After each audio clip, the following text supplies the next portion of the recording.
All right, let's talk ISA 5000. We're going to get right into the heart of it, specifically what you absolutely have to nail down before you even think about starting a sustainability assurance engagement under this new global standard. So why is everyone talking about ISSA 5000?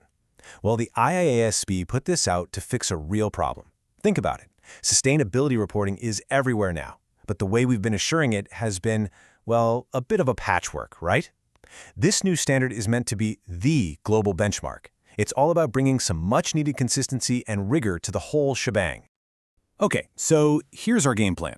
We'll hit on the new standard itself, the ethical baseline, this two-tiered approach, what it takes to accept an engagement, and finally, how to evaluate the criteria. These are basically your pre-flight checks. So first up, let's set the stage. Why this standard, and why now? You know, it's not enough for companies to just report sustainability data anymore. Stakeholders, investors, regulators, the public, they want to know that information is solid. They're demanding assurance. And that's exactly where ISA 5000 steps in. Its whole purpose is to clear out that messy, fragmented landscape of different standards and give us one consistent framework to build real trust. All right, so where does it all begin? Well, ISA 5000 is crystal clear. Everything, and I mean everything, is built on two non-negotiable cornerstones: ethics and quality management. You get these right first, or you don't even start. And this right here, this is the fundamental premise of the whole standard. Get used to this phrase, at least as demanding. That's the bar. It's what ensures that whether you're doing this work in New York or New Delhi, the quality is consistently high, no exceptions. So what exactly are we measuring against? What are these global benchmarks? Well, for ethics, the gold standard is the IESBA International Code of Ethics. No surprise there. And for quality management, it's ISQM1 from the IASB. And let's be clear, these aren't just helpful guidelines. They are the definitive benchmarks for anyone doing an ISSA 5000 engagement. Okay, but here's a question I bet a lot of you are asking. What if my country has its own ethical code or quality standards? How do I prove they're at least as demanding? Well, this is where the standard gets really clever with what it calls the two-tiered approach.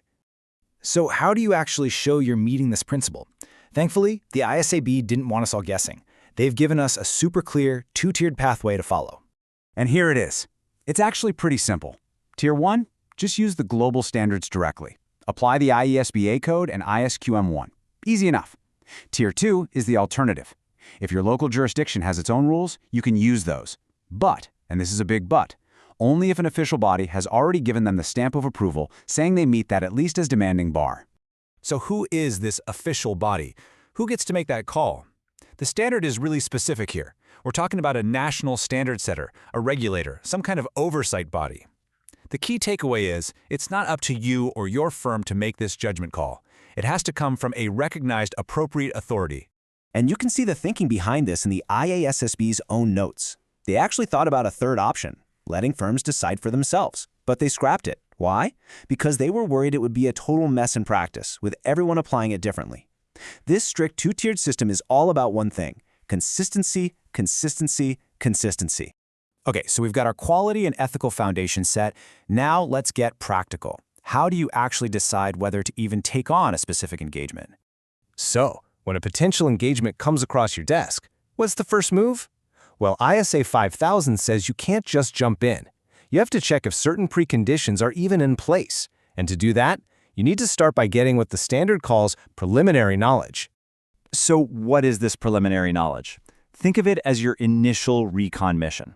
It's not a deep dive, but it's that first look to figure out, is this engagement even doable? Does it make sense? You're basically just checking to see if the fundamental building blocks are there before you commit. And here's something important. The IASB was very clear on this, especially after getting feedback. This preliminary knowledge isn't the same as the exhaustive understanding you're going to get once you're deep into the engagement. It's a high-level check. They're trying to be practical here, not make us do the entire audit up front just to accept the job. Now, of all the things you need to check up front, this next one is a biggie. We're talking about the very foundation of the report you're being asked to assure, the reporting criteria.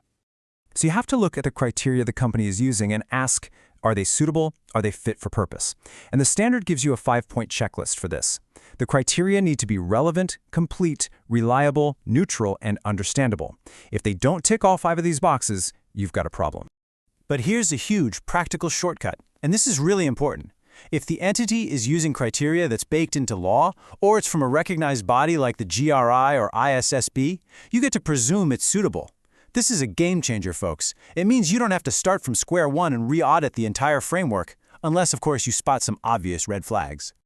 So, when you pull it all together, ISA 5000 provides this incredible blueprint for quality and ethics right from the get-go. It sets that high, consistent bar we've been talking about. But you know, a blueprint is just a piece of paper. The real test begins now, right? It's about how we as a profession actually apply this in the real world, on every single engagement. The foundation is there. Now it's our job to build on it.